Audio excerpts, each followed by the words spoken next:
Quiero decir que estas pláticas siempre me gusta darlas en nombre de todo un equipo de trabajo. Sin un equipo no somos nada, así es que siempre hay que estar arropados de los mejores.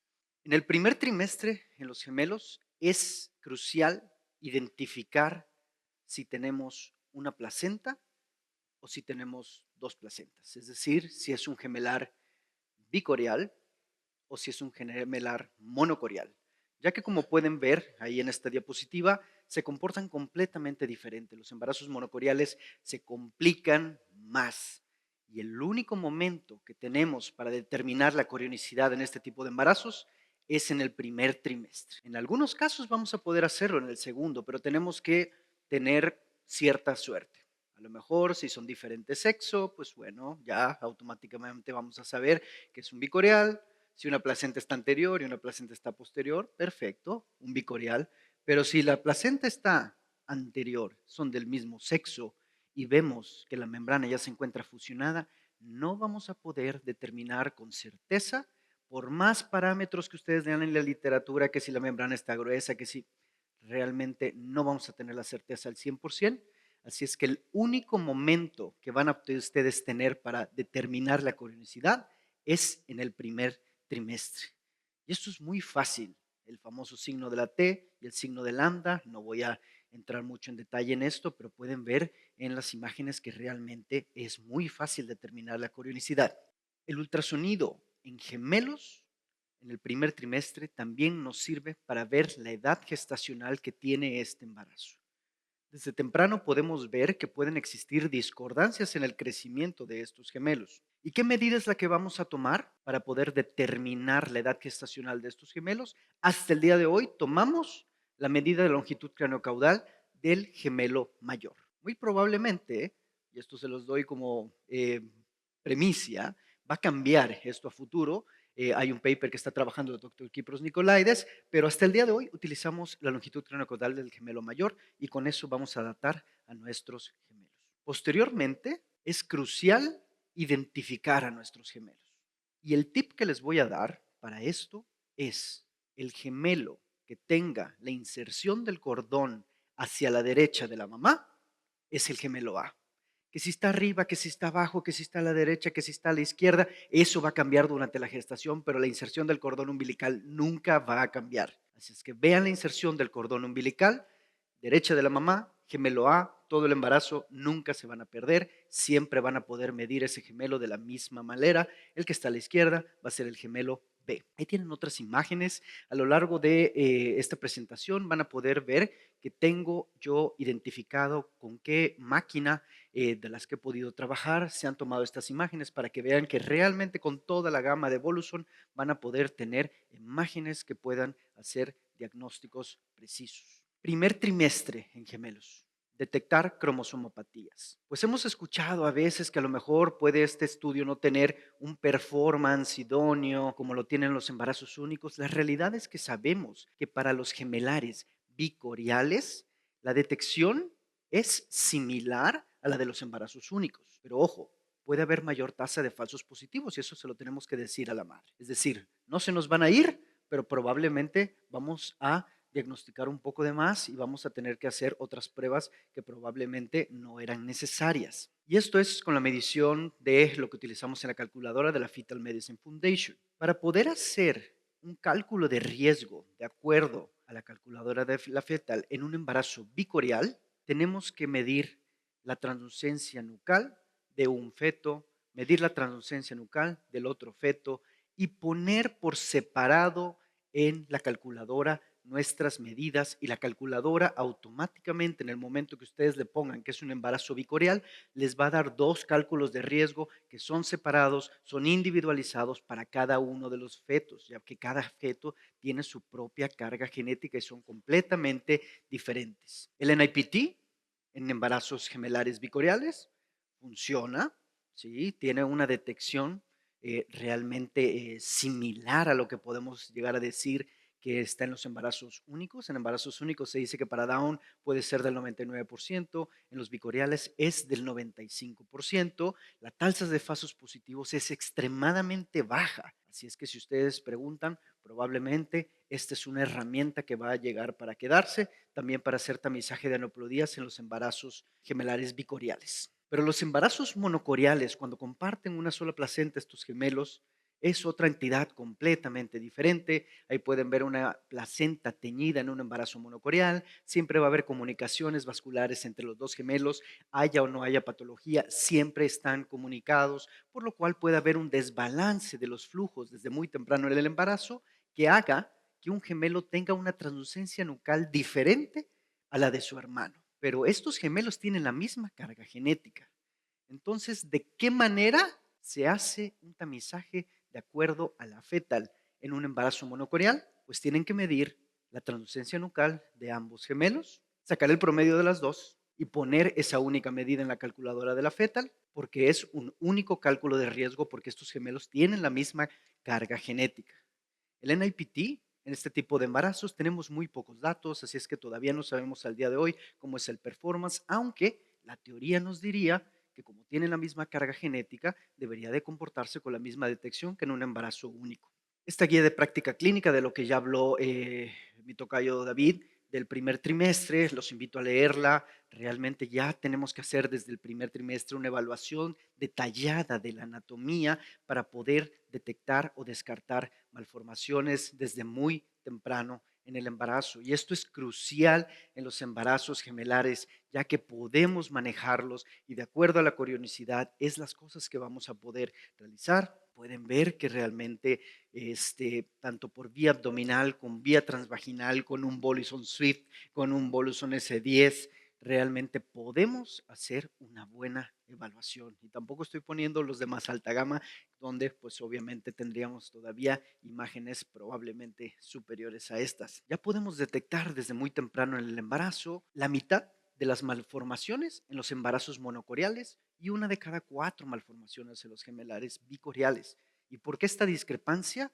Pues bueno, los problemas en los monocoriales tienden a ser un poco más severos, entonces probablemente es por eso que tengamos un poquito de mayor detección. Ahí pueden ver un holoprosencefalia con un bolusón, eso es con un bolusón Swift, perdón, la holoprosencefalia, aunque puse un bolusón S6. Luego tenemos una gastrosquisis y el otro es un falot con un arco aórtico derecho. El estructural en los gemelos es crucial y se debe de realizar en la misma ventana que lo realizamos para los embarazos únicos. Igual y yo me iría un poco a hacerlo más cercano a las 18 o 20 semanas para poder tener una mejor ventana, ya que a veces estos, depende de la posición, se nos pueden complicar un poco más, ya que todos nosotros realizamos medicina privada, dedíquenle el tiempo necesario en la consulta para poder hacer una adecuada evaluación, porque los dos gemelos necesitan exactamente el mismo tiempo para poder hacer una evaluación minuciosa. Así es que si les ponemos 45 minutos, a lo mejor como cualquier paciente, automáticamente vamos a estar en problemados, automáticamente se va a retrasar la consulta. Denle el tiempo suficiente para poder hacer una evaluación detallada. Nuevamente, la ISUOC tiene guías que nos dice cómo hacer este tipo de ultrasonido de manera específica. Cualquier duda, aquí los puedo referenciar con Yesid Miranda, que es del panel de expertos de ISOC, así es que realmente siéntanse afortunados de tener tanto a Yesid como a Enrique por acá. En los embarazos bicoriales, ahí tienen ustedes los datos para que vean la importancia de por qué darle un tiempo suficiente a la evaluación. Si me llegan 20 embarazos bicoriales, automáticamente voy a detectar una malformación. ¿Es tan alto el porcentaje? Sí. ¿Tienen más malformaciones que los embarazos únicos? Sí, 1.4 veces mayores. Pero afortunadamente, en 9 de cada 10, únicamente un gemelo es el que va a estar en problemas. ¿Y qué es lo que pasa con los monocoriales? Los monocoriales pues son idénticos, pero en el 90%, afortunadamente, únicamente se afecta uno. Los problemas cardíacos son los que encontramos con mayor frecuencia y el riesgo que tienen comparados con los embarazos únicos es el doble. O sea, realmente sí hay que hacer nuevamente evaluaciones detalladas. Ahí pueden ver un stock twin, pueden ver un síndrome de la cimitarra con un drenaje venoso anómalo y pues tienen mayores problemas porque desde muy temprano hay una división embrionaria que automáticamente hace problemas ahí en la reproducción celular y también los problemas que vienen de acuerdo al desbalance de las transfusiones que pueden dar las complicaciones que vamos a mencionar un poco más adelante. En este tipo de embarazos pueden ver ese número que realmente asusta. Si yo veo 10 monocoriales, uno va a estar en problemado. Así es que esa es la importancia. Y este tipo de ultrasonidos los debe de realizar gente que esté acostumbrada a evaluar gemelos, porque realmente se nos pudiera ir una patología que pudiera llegar a tener solución. Esta es una placenta teñida de mi profesora en Bélgica, la doctora Lisbeth Louis, quien probablemente junto con el doctor Quintero sean una de las personas que sepan más de gemelos a nivel mundial, donde nos dicen que efectivamente estas placentas tienen comunicaciones. Aquí pueden ver que se comunica este vaso con este vaso con este otro. Y a lo último, dependiendo qué tipo de comunicaciones son las que sean, es el flujo que va a haber entre una dirección y otra en los gemelos. Y todos están comunicados, como se los dije, todos. El problema viene cuando hay un desbalance, cuando hay más conexiones arteriovenosas que van desde un donante hasta un receptor y el receptor no tiene una comunicación que lo proteja. Y bueno, uno pensaría, ok, perfecto, la placenta ya tiene comunicaciones superficiales, ya está, ¿qué más da? No. Recientemente, y aquí podríamos decir, ok, el gemelo A, el feto A, tiene ese territorio de la placenta y el gemelo del otro lado tiene el otro territorio de la placenta. Como pueden ver, hay un ecuador en la mitad donde está esa línea trazada, donde realmente es donde no debería de haber estas comunicaciones, pero pueden ver que sí las hay. Pero sabemos que esto es más complejo que únicamente esas anastomosis superficiales. Sabemos que cuando hay anastomosis que vienen de la arteria de un gemelo hacia la vena del otro y el flujo es unidireccional, tenemos un tercer espacio. Esta es una radiografía de una placenta teñida con bario y ese tercer espacio es un espacio profundo donde hay comunicación sanguínea y realmente estas placentas monocoriales son muy complejas. Así es como tenemos que evaluar a los embarazos monocoriales que religiosamente los tienen que ver cada 2 semanas en su práctica diaria. Esto es todo el espectro de la patología monocorial. Lo más frecuente es que sean normales, pero podemos tener, como ya les mencioné, una malformación en uno de los gemelos. Podemos tener un desbalance del líquido o la secuencia polioligo, que es un síndrome de transfusión fetofetal. Podemos tener un desbalance en la hemoglobina, que es el síndrome de anemia policitemia. Y por último, podemos tener un desbalance también en el crecimiento, que es la restricción selectiva del crecimiento fetal. Las anomalías discordantes puede ser cualquier cosa, ¿sí? Realmente todo. Todo puede aparecer, una megavejiga, un onfalocele, un problema cardíaco, una cránea, todo puede aparecer. Y ya con lo que les dijo el doctor David Martínez Chicopieri, desde el primer trimestre debemos detectar este tipo de problemas. También en el primer trimestre ya no se vale que se nos pase un gemelo acárdico o la secuencia TRAP. Esto ya se tiene que diagnosticar desde muy temprano con la gama de ecógrafos que nos están presentando aquí. Realmente esto no se les puede ir a nadie y obviamente tampoco se nos debería de ir unos gemelos siameses desde el primer trimestre, que pues obviamente son muy, muy raros, pero pueden llegar a presentarse. Así es como se ve un TRAP. Estos son casos recientes. Es una paciente que llegó a la clínica privada, posteriormente la llevamos al Instituto Nacional de Perinatología y pueden ver cómo se ve un TRAP tanto con un Swift, con un Bolozón S10. Realmente las imágenes son espectaculares. Este es un gemelo acárdico muy, muy, muy grande. Obviamente esto va a descompensar a el gemelo y hay que intervenirlos para poder salvarle la vida a ese feto. Sí, no pudimos detectar una malformación o si son malformaciones que no se pueden presentar desde el primer trimestre y que tengan una predisposición para ser evaluadas en el segundo trimestre, debemos de detectarlas. Les he hecho mucho énfasis que estos gemelos tienen una circulación compartida, por lo cual pueden tener problemas vasculares craneales. Y algo de lo que yo siempre le digo a mis pacientes cuando hago una evaluación de un embarazo monocorial es que aunque veamos todo perfecto en el ultrasonido, alrededor de un 5% de estos embarazos normales, no hagan transfusión feto-fetal, no hagan TAPS, no hagan nada, normales, perfecto, caritas preciosas, alrededor de un 5% puede llegar a tener uno de los gemelos un daño neurológico. Y eso se lo tienen que decir a sus pacientes. Leve, severo, no lo vamos a poder saber, pero eso los va a proteger en su consejería porque son números internacionales. Y pues obviamente ya si vemos nosotros datos de hemorragia o algo, pues lógicamente sabremos que a ese feto no va a tener la mejor calidad de vida. Pueden haber complicaciones como disfunción de la válvula pulmonar, que primero sea funcional y posteriormente ya sea algún problema estructural anatómico por el desbalance que hay en el flujo de estos pacientes. Es más frecuente que haya bandas amnóticas y problemas de la circulación, como ven las imágenes. El problema en los monocoriales, cuando vemos una malformación en uno de los gemelos, nuevamente, es que están compartiendo circulación. Entonces, si la ley lo permite, la edad gestacional, de acuerdo al lugar donde estén, la religión de la madre y todo, y quisiera interrumpir uno de los fetos, que es el feto que tenga un problema severo, la solución no es tan sencilla. No podemos llegar con una aguja,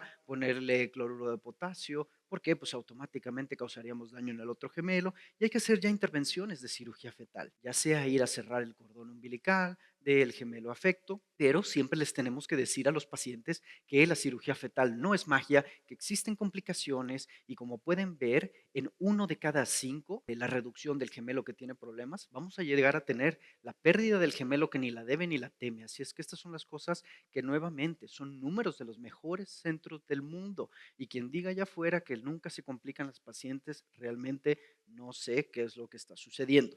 1 de cada 10 o el 10% de los gemelos monocoriales va a tener un desbalance en el flujo sanguíneo o síndrome de transfusión feto-fetal. Normalmente esta patología se presenta entre las 16 y 26 semanas, sin embargo hay un porcentaje de casos que se va a llegar a presentar o muy temprano o muy tardío, pero afortunadamente no son los más frecuentes. Y ahí pueden ver en la gráfica cómo es que se desarrolla este problema con el flujo de sanguíneo que ya les había mencionado. Pueden ver cómo hacer el diagnóstico de un síndrome de transfusión feto-fetal. Y esta es la cosa más sencilla que hay en el mundo. Secuencia oligo-poli. Columna máxima menor o igual a 2. Columna máxima de 8 o más. Automáticamente un síndrome de transfusión feto-fetal, automáticamente refiéranla a un centro de terapia fetal.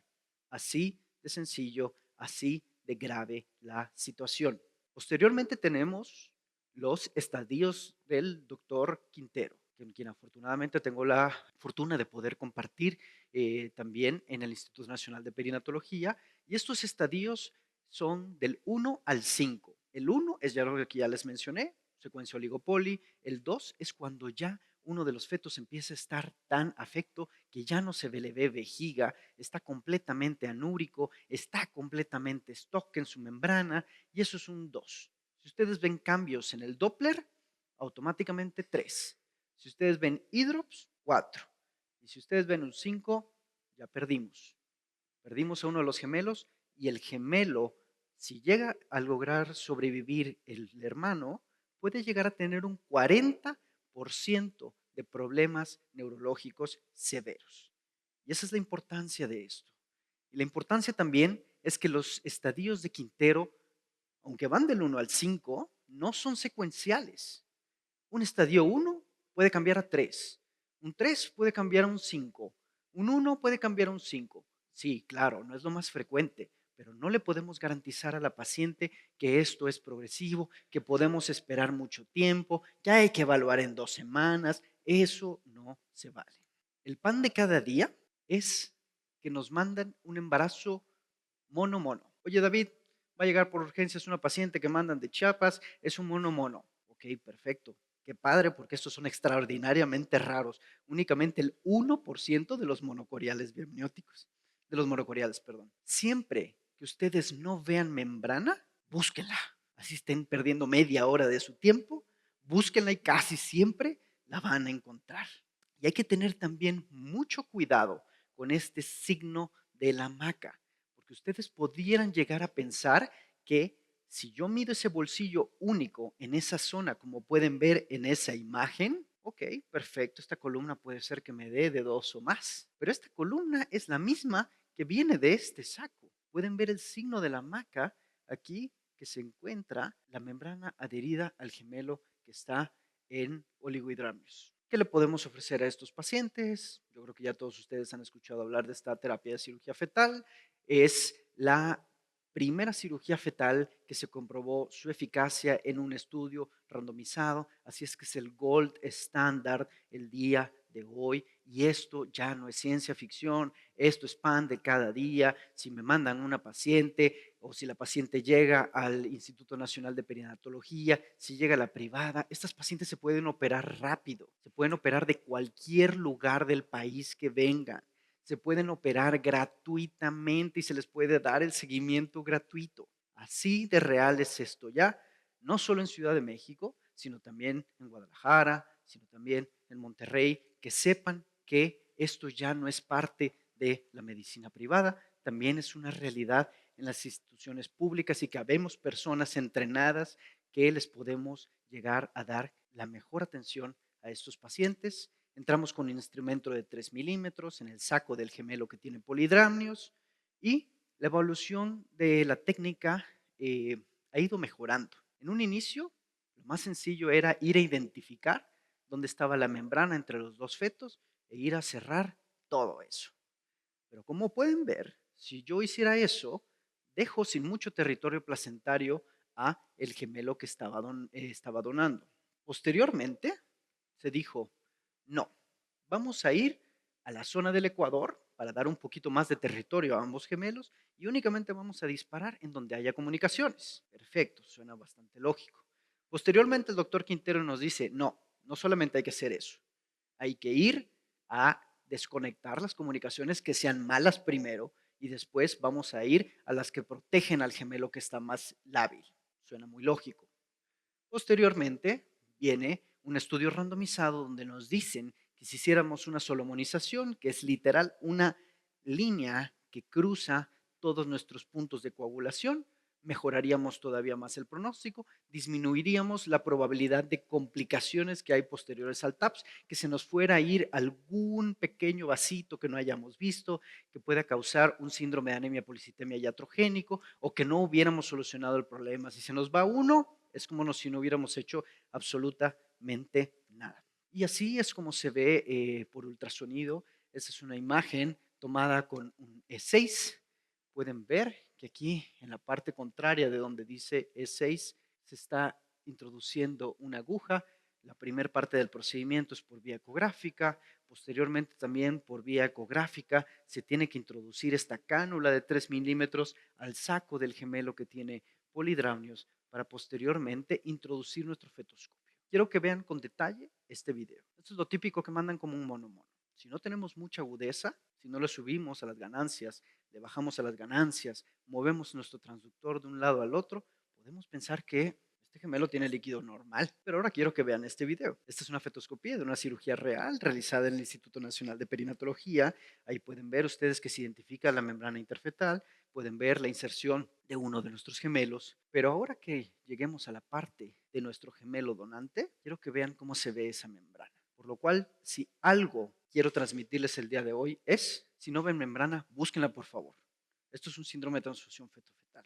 Pueden ver la membrana perfectamente adherida a el cuerpo de ese bebé que se encuentra en anidramios. Y esto es por mucho, mucho más frecuente que un embarazo monocorial monoamiótico. Así es que siempre hay que sospechar. Posteriormente, tenemos que proceder con nuestra cirugía, tenemos que ver los vasos que pasan por debajo de la membrana e irnos a la zona del ecuador para poder identificar dónde están las conexiones y posteriormente dispararle únicamente a esas conexiones para desconectarlas. Parece sencillo y esas comunicaciones son muy pequeñas, pero hay a veces que los vasos son muy grandes, que la posición de la placenta no nos favorece, que tenemos que hacer un láser en una placenta anterior, donde no es lo mismo disparar al piso que disparar al techo y que los instrumentos actuales pues a veces no nos benefician, pues ahí es donde realmente importa la expertise del cirujano para poder realizar esta cirugía. Lo principal es de manera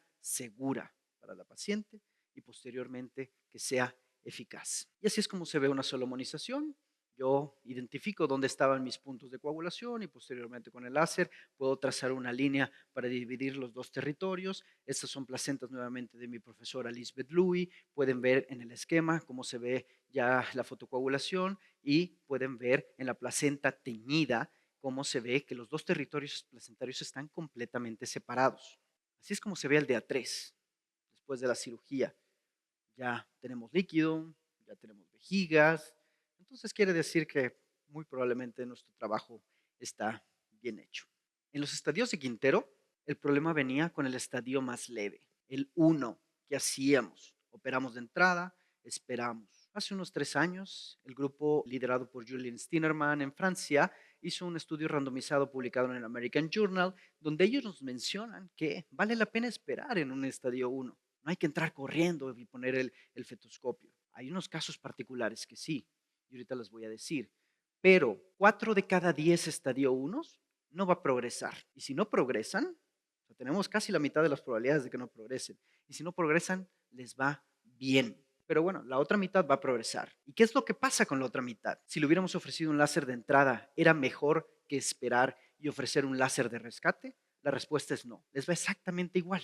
Por eso vale la pena esperar y vale la pena entrar a hacer un láser de rescate, salvo casos particulares. Si la paciente viene de Oaxaca, en la sierra, no puede estar bajo tu supervisión, se va a perder, no va a poder regresar, probablemente en ese caso valga la pena ofrecerle un láser. Si las circunstancias sociales, logística o que no tenga acceso a un centro de terapia fetal cerca, pudiera ser la opción. Pero este no es el caso en el Instituto Nacional de Perinatología, donde podemos ofrecer albergue a estas pacientes y podemos ofrecer otro tipo de alternativas para que les vaya mejor a estos pacientes. También no esperamos cuando el cérvix se está cortando.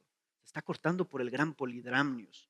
Entonces, si nos esperáramos automáticamente, perderíamos a los dos gemelos. Tampoco esperamos cuando la madre siente dificultad para respirar, porque pueden tener polidramnios de 15, pueden tener grandes polidramas o que tenga actividad uterina.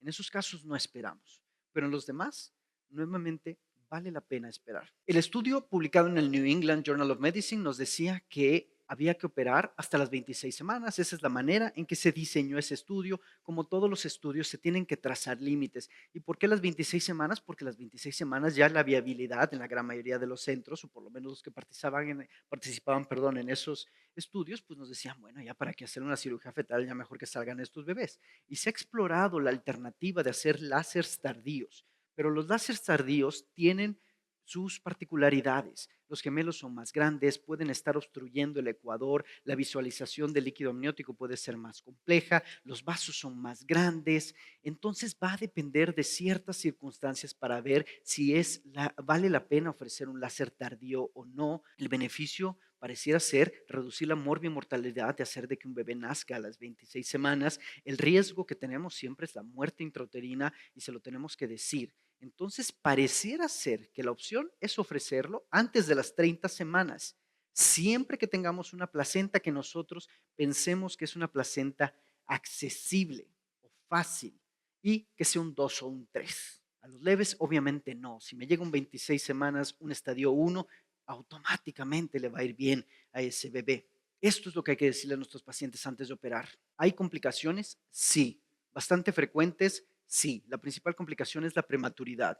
Y yo en la medicina privada tengo un dogma. Si me llega una paciente que no tiene seguro de gastos médicos mayores y que vaya a hacer un esfuerzo por pagar una cirugía fetal privada y que yo sé como cirujano fetal que 1 de cada 4 se me va a complicar con prematuridad, y la prematuridad cuesta muchísimo más que una cirugía fetal en un hospital privado. Entonces, no opero a esas pacientes, me las llevo al Instituto Nacional de Perinatología, donde les podemos resolver esos problemas y no los vamos a dejar hipotecando la casa donde realmente sabemos que eso es lo que pasa. y pasaba hasta el día de hoy. Pueden haber problemas valvulares, pueden haber problemas hemorrágicos cerebrales, pueden haber bandas amnióticas, pero lo principal es decirle, en un 15% de los casos vamos a perder a un gemelo en las siguientes 48 horas. Eso sucede, así sea la cirugía más perfecta. Podemos llegar a tener un síndrome de anemia policitemia.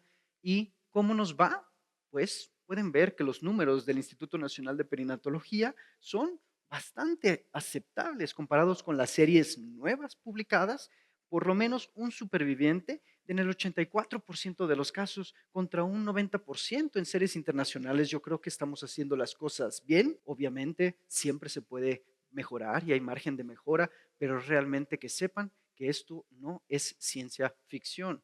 Y quiero que comparen las series viejas contra las series nuevas. Ahí es donde vemos que la técnica y la experiencia del cirujano sí importan. El daño neurológico a estos bebés se va a disminuir, el riesgo de complicaciones, prematuridad, todo eso disminuye. Vamos a pasar ahora a una entidad por mucho más nueva. Únicamente fue descrita por primera vez hace unos años este síndrome de anemia policitemia, aunque ya está muy impregnado en nuestra cabeza, realmente tiene muy pocos años que hemos visto.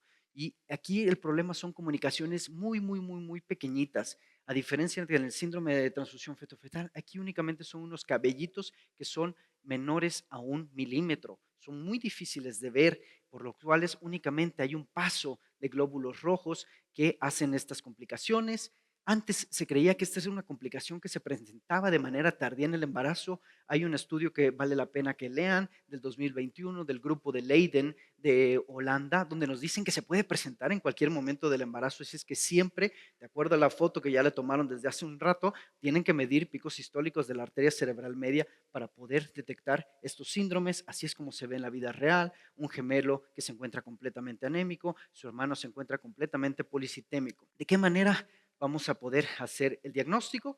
Es muy sencillo. Cerebral media, pico sistólico. Si hay una diferencia del pico sistólico de más de 0.5 moms, automáticamente es un estadio 1 en esta clasificación. Así es que automáticamente tenemos un síndrome de anemia policitemia. Y otro tip que les puedo dar para saber si un feto, cualquiera, olvídense que son gemelos, que tenga anemia, si nuestro gemelo tiene 20 semanas y el pico sistólico de la arteria, de la arteria cerebral media, perdón, está al doble de las semanas, automáticamente esos son arriba de 1.5 múltiplos de la mediana. Doble, automáticamente anemia. ¿Qué es lo que se hace cuando encontramos un TAPS? Nadie se pone de acuerdo. Es tan complejo, es tan nuevo, nadie se pone de acuerdo. Hay unos que dicen que si puedes ir a cerrar el vaso con un láser, lo intentan. Hay otros que dicen que hay que transfundir. Va a depender de muchas situaciones, así es que no vamos a ahondar mucho en esto. Lo que sí quiero hacerles mención, porque originalmente se creía que el TAPS era un poco más benévolo que un síndrome de transfusión feto-fetal. Quiero que vean esos números. Realmente esta no es una patología que es benévola y hay un subdiagnóstico. Vean todavía esto, 20% de problemas neurológicos en el gemelo donante, en el gemelo que se encuentra anémico. Es extraordinariamente raro. Y como esta es una patología que no es tan letal, esto es lo que le tenemos que decir a los papás. Por último, vamos a ir a los problemas del crecimiento. Normalmente las primeras 20 semanas los gemelos suelen crecer a la misma velocidad. Estos son gemelos idénticos, nuevamente, deberían de estar exactamente iguales, deberían de estar creciendo a la misma velocidad.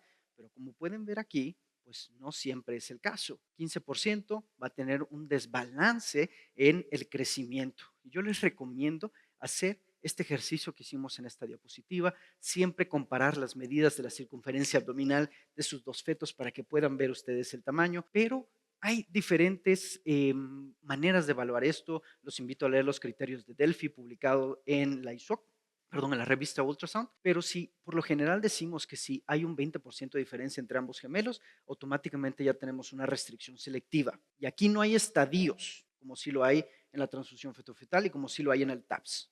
Aquí son tipos. Todas las entidades son diferentes. Aquí no es de que uno progresó a 2 y que progresó a 3. No. Esta es meramente arquitectura placentaria. Y esto lo sabemos porque se han teñido cientos y cientos de placenta. Sabemos que esto es de acuerdo al territorio placentario que tiene ambos gemelos. Un gemelo tiene un territorio placentario muy grande y por eso está más grande, y al otro le tocó un pedazo del pastel muy pequeño y por eso está muy pequeño. Aquí no es el problema del desbalance de los flujos, a menos que sea un tipo 2 o un tipo 3. Ahí va a ver de qué tipo de anastomosis tienen para poder diferenciarlos y cada uno va a tener sus particularidades. Vamos a enfocarnos en la tipo 2 o en la tipo 3. La tipo 1, ya les digo, excelente pronóstico. ¿Qué es una tipo 1? Peso bajo, discordancia, Doppler normal. Así de sencillo. Entonces, eso les va muy bien. Eso es lo que le tienen que decir a los papás. Sí, te tengo que andar vigilando cada 2 semanas, pero les va excelentemente bien. Pero cuando tenemos una tipo 2, es decir, yo tengo discordancia de peso, pongo mi Doppler de la umbilical, ojo, en la inserción placentaria, por favor. Si no insonan la inserción placentaria, no van a detectar la diferencia entre un 2 y un 3. Si ustedes van a insonar el Doppler de la arteria umbilical en un asa libre, se van a perder este diagnóstico y el pronóstico es completamente diferente. Una tipo 2 es cuando el umbilical está ausente o está reversa, pero constante. Y esta es una restricción selectiva muy agresiva. Nos da una latencia aproximadamente de 4 semanas. Así es que si la detectamos muy temprano en el embarazo, vamos a estar súper emproblemados. 90% deterioran latencia de 3-4 semanas y tenemos un 50% de probabilidades de que se muera alguien in útero. Así es una entidad muy, muy grave. La tipo 3, pueden ver que esta placenta se ve completamente diferente a la otra. Aquí no hay territorio placentario y tenemos anastomosis que son pequeñas, pero aquí tenemos una gran anastomosis arterioarterial. Quiero que vean este vaso rojo, que es una arteria que va directamente a la arteria del otro. Esto flujo de esta arteria es bidireccional. El flujo puede ir de acuerdo al gradiente de presión para cualquier lado. Y por eso es que vemos en el Doppler de estos gemelos que hay variaciones. Ponemos el Doppler en la inserción nuevamente. ¿Y por qué en la inserción? Porque es donde está más cerquita todo este problema que les estoy enseñando en la foto. Si nos vamos a la asa libre se va a perder. Entonces aquí es donde vamos a ver que a veces está reverso, a veces está ausente, pero en la misma insonación. Y aquí estamos en problemas. ¿Qué le decimos a los papás? Uno de los bebés puede llegar a tener daño neurológico. ¿Cuál? No sabemos. 15% de los casos. Y así se ven las cosas perfectas. Por lo general nos dan buena latencia, pero tendemos a hacer que nazcan prematuros tratando de prevenir alguna complicación, porque todo es imprevisible en estas tipo 3. Los tratamientos para la tipo 2 o para la tipo 3, al día de hoy hay grupos que creen que hacer un láser es la mejor opción. Pero ya les mencioné aquí que esto no es problema de desbalance de flujos, esto es problema de territorio placentario. A alguien no le tocó placenta y esas comunicaciones a veces los protegen. Entonces, en el momento que uno desconecta, pues automáticamente el gemelo que no tiene territorio placentario tiende a perder y luego, si es una tipo 3, por ejemplo, el gemelo que está recibiendo, o el gemelo grande, perdón, puede llegar a tener daño neurológico escondido y que no lo sepamos. Entonces, realmente no sabemos cuál es el mejor tratamiento al día de hoy. No hay estudios randomizados para esto. Y quiero concluir con esta siguiente diapositiva.